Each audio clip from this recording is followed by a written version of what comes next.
welcome on stage Arun Ezhuthachan and Geetmala Mohannaney for our next session on Arun's book Sacred Sins.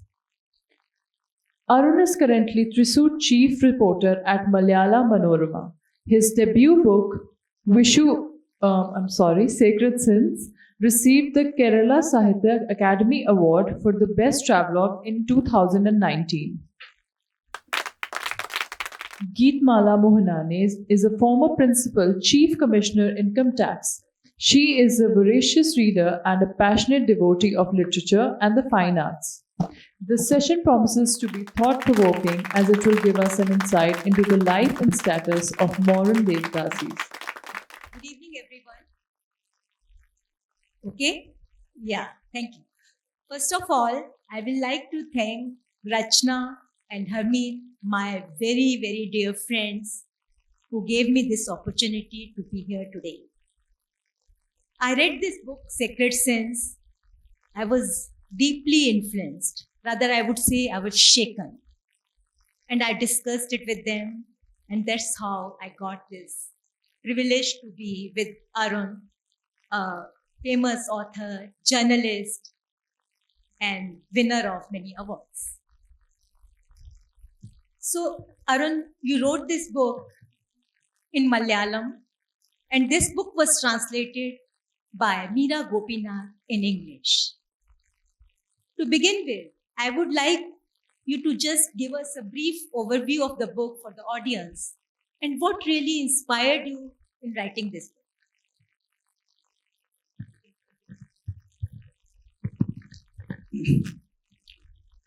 Before answering this question, I had like to tell you one thing, that I am not really comfortable with English speaking and writing. That's why I depended on a translator for translating this work. So I think I can manage this. Thank you for understanding. And come to Sacred Sins. Sacred Sins is a factual account of what I heard, what I experienced during my journey through 8 states in India over a period of 8 years. It describes how young girls are led to sex work centers in the name of faith or in the name of God, and what kind of life they live in such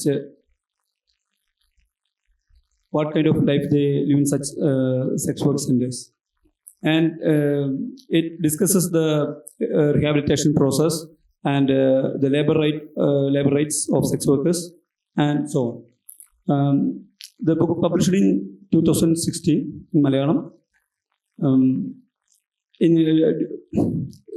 Before publishing the book, I wrote an article in Malayalam Sunday Supplement about the Devadasis. That article went to Supreme Court, and Supreme Court ordered for a strict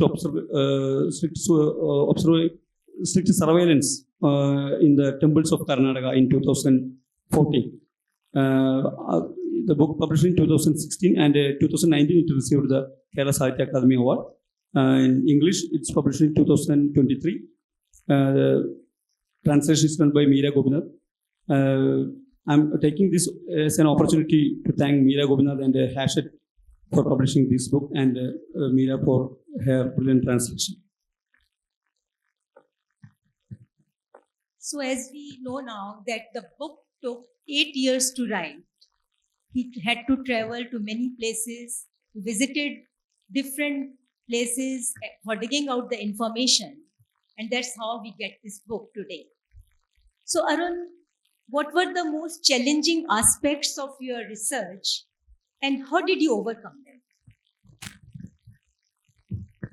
The most challenge was I'm working as a journalist, so the most challenge was I'm not able to. I couldn't stay away from my work schedule for a long time, but for this research, I at least 6 or 7 days, continuous 6 or 7 days leave is necessary, but I couldn't stay away for this type of long leave. But so that the book take 8 years to complete. And the next obstacle is mainly regional language. I'm not in Kannada. Even in Kannada, I'm not familiar with Kannada or Hindi. That's poor like this English. My Kannada and all regional languages are very challenging. But the friends who joined with me as a translators, they helped me to overcome this challenge. I think I answered. So, while writing about Devdasis or widows, he has observed a very valid point. He says that whenever we try to get rid of any social evil, we give way to some other social problem. Like we got away from sati system, and it led to prevalence of widows in the society. So, Arun, would you like to elaborate on that point? Like at Kali Ghat, Meera is there, and you would like to say something about that? Yeah, in when we banned sati, it was a progressive step, but we didn't notice that what happened to the ladies in Bengal, in UP, the widows. What happened to widows? They escaped from sati, but their social life is very pathetic. So why they came to Vrindavan as Radhas. That's a new information for me. The ban of sati has such a other side. That curiosity led me to Vrindavan, and I would like to tell one thing, that the book is all about my curiosity. When I went to Mangalore, one sex worker said me that she was a Devadasi at Davanagere. That shocked me that Devadasi system is still existed. That curiosity leads to Davanagere, and from there I got some clues that leads to the next center. That's what the book is. It is only a journalistic investigative account evoked by one and another. Information get from one center leads to another.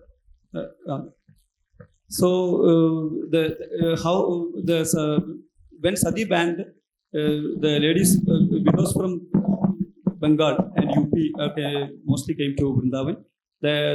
That information led me to Vrindavan to study about what type of life they live in such a center. So while the book discusses some very broad social issues, Arun has tried to gather many personal stories as well, and which really made the book very interesting. When you read about those stories, when you learn about people, 85-year-old lady dancing, she's not able to see anything, she's deaf, and still she gets up and she tries to dance and sing. She's a Devdasi, a Brahman girl who was made a Devdasi at the age of 7. So all those touching stories. So, Arun, were there any particular characters or individuals you really found difficult to write about, and why? All women are there in mind. All the women linger in my mind for until this time. The sex workers Kamatipura at Sonagachi, and Riksha puller who offered her wife for 200 rupees. All characters, not characters, all like human beings are there lingering in my mind. Especially this character, Ceremony Devdasi, also is a touching.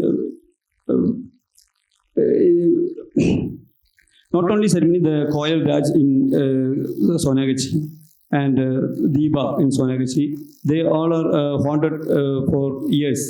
During the COVID period, I tried to call them, what kind of life, what happened to them, how they survived this period. but some of them were changed their number, so I couldn't get them. But those people are influenced me some way or other, some as role models or some way by their pathetic life. That I think I completed. It's very touching. A rickshaw puller, as he mentioned, saying that you can take my wife for 200 rupees. So, Arun, it's very difficult to handle such a situation. How were you able to cope up with the emotional weight of such harsh realities of our society? Can you? Yes, it was a really haunted scene. I didn't remember how I opened. We just escaped from there. We just gave him 50 rupees. Then he thought we have some rich people, so he offered again. But we didn't mind and returned back. That's what I mentioned in the book. I couldn't explain what I feel at that time. Another thing, Arun, the moment I see the title of the book, Sacred Sins, it's quite provocative. Could you please enlighten us on the intended meaning of this title? Normally, people consider sex work as sin. But here, they came to sex work through a sacred path. Or because of God or faith, they came to that sin. In that way, the name is very perfect, I think. But I didn't consider sex work as a sin. Here I am considered sin as the exploitation of women, the men who exploiting women. That is the sin, and they're sanctified by the name of God or faith.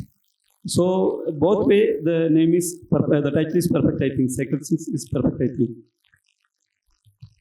Getting signal for winding up the session, but before I conclude, I just want to ask you one thing. What are you working on at the moment? I would like to.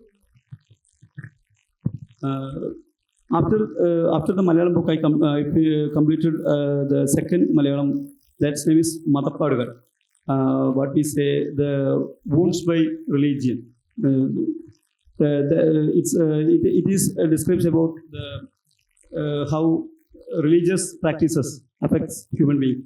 Like what we say, while ritual smashing coconut on the head of devotees in Tamil Nadu during a festival. And in Manso, the girls entitled to sex work in the name of deity. They believe that the